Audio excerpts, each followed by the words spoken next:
Yeah, hi guys, it's Jimmy. I want to quickly do a little video, try and keep it in a short, of how I got the bearings out. Now I had my diesel mechanic help me. He brought the slide hammer and a few, fittings that will, get your bearing out. And I want to tell you how I did it without applying any heat. You can see how corroded this is. The inside I've polished up, but that was really bad too because, as you can see, look at the bearing. But I want to show you what we did because I think you can do it without heat, even if they are stubborn. So firstly, you run the slide hammer when it's all together. You're going to run it through this. You're going to find a piece, like a bearing or a round piece that will fit the size of that. So you can just pull on this piece. And you literally, that'll break loose pretty quickly. The inner race of the bearing will stick to this shaft. To get that off, I reckon it's best just cut at it sideways with a grinder, with a cut-off wheel. And once you get it thin, you'll be able to sort of split it and just slide it off. Because there's not much purchase there to, get a bearing puller on that. So that's how you do that. Then, of course, you'll have the rest of the bearing still in there.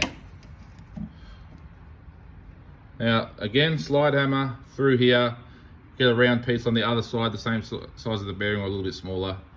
And even when it still had the whole assembly on here, which was quite corroded, because we were trying to tap it off and thinking, no, we might bend it.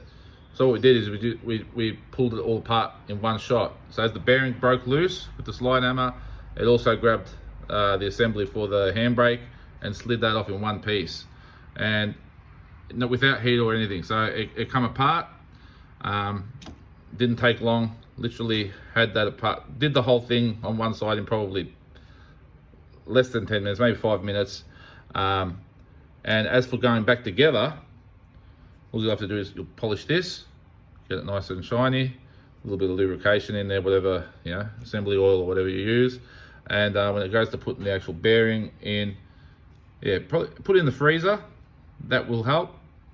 And a bit of lubrication, and as it's going back in, probably a decently thick steel plate over the front. You can tap it with a hammer carefully, or you can use a clamping system, and with the plate over the front, slowly push it in with the that kind of system. I'm going to do one of them, depending on I might use a plate and just tap it in gently. If it's frozen, it should shrink enough to give me a little bit of extra wiggle to get it in there. And I just wanted to do that video because I see a lot of guys applying heat to everything and having issues, and as long as you've got a good slide hammer and the right dimension of fittings to pop them out, it's actually not that difficult.